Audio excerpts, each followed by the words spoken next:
in the Arnold Clark Cup. They got off to the best start, beating South Korea 4-0 last week, and will look to keep that unbeaten run under Serena Wiegmann intact. I'll be joined by Ian Wright, Eni Luco, 10 minutes time. See you then.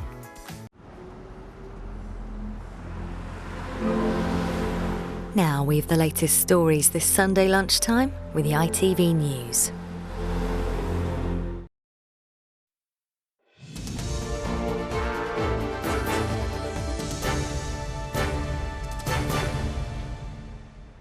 Good afternoon, I'm Sally Biddulph. Former Prime Minister Boris Johnson is on a collision course with the current PM Rishi Sunak over a potential new Brexit deal. Mr Sunak has been trying to reach an agreement on the controversial sticking point of Northern Ireland with both leaders in Stormont and Brussels. But Mr Johnson has urged Sunak to keep his legislation that gives the UK the power to override the Brexit deal. The verdict from the Leader of the House of Commons, Penny Mordaunt, this morning is just Boris being Boris. Catherine Sampson reports. Boris Johnson said he had an oven-ready Brexit deal. As it works its way through Parliament, the former Prime Minister's warned Rishi Sunak not to ditch what he sees as a key ingredient. An agreement he introduced on who writes the rules on post-Brexit trade in Northern Ireland. His intervention comes just as a new compromise seems close.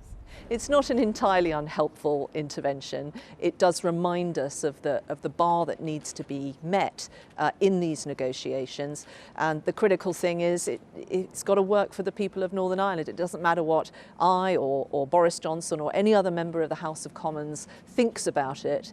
It's whether it passes the test for the citizens of Northern Ireland. So he's not being a nuisance and winding up the DUP?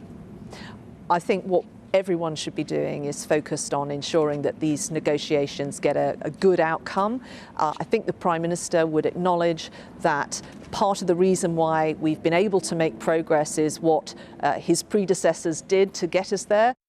The Northern Ireland Protocol was designed to avoid a hard border on Ireland, but it has in effect created a border in the Irish Sea, with goods coming from Britain being checked as they enter.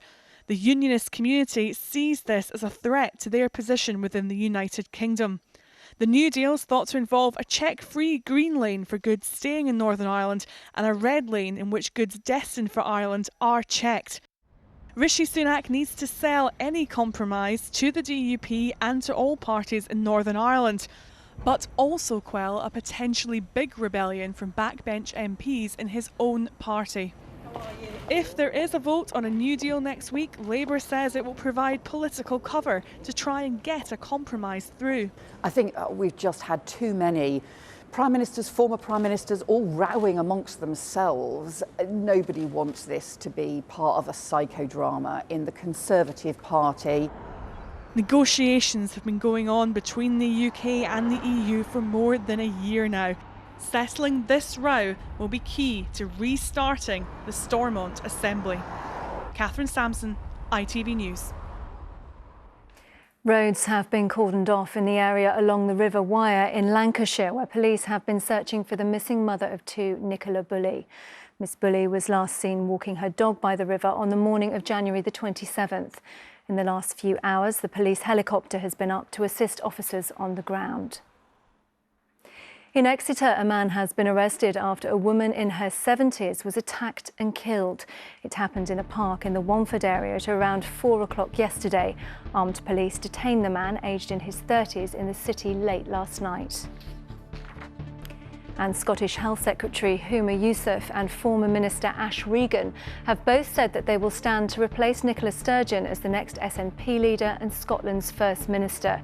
Candidates have until Friday to receive more than the threshold of 100 nominations. Plans for the King's coronation in May are well underway, and today we were given an idea of what it will sound like. 12 new pieces of music have been personally commissioned by the King, including a new coronation anthem to be penned by Andrew Lloyd Webber. The palace says artists have been chosen to blend tradition with the new musical voices of today. Alex Isat reports.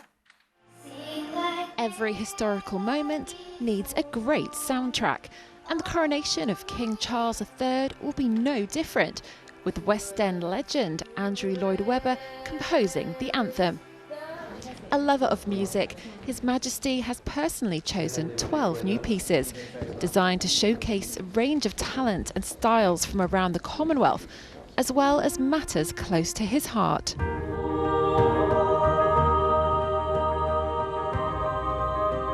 Having composed the theme for the then Prince of Wales's Terracotta project for COP26, Sarah Class was honoured to be chosen.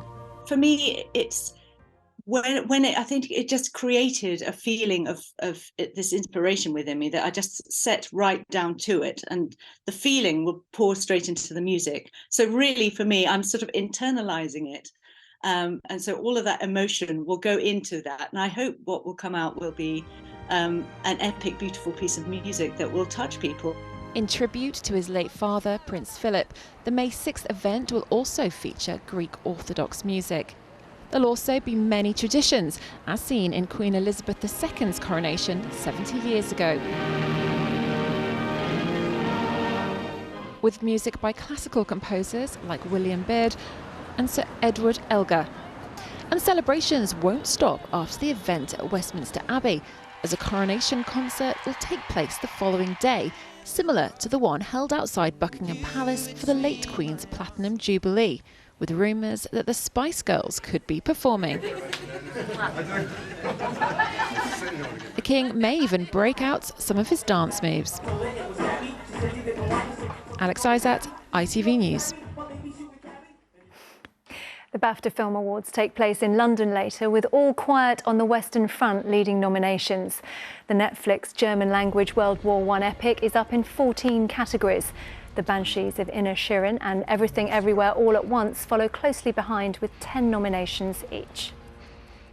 And finally, some good news for England's men's cricketers, who've wrapped up an impressive 267-run victory over New Zealand on the 4th day of the first test.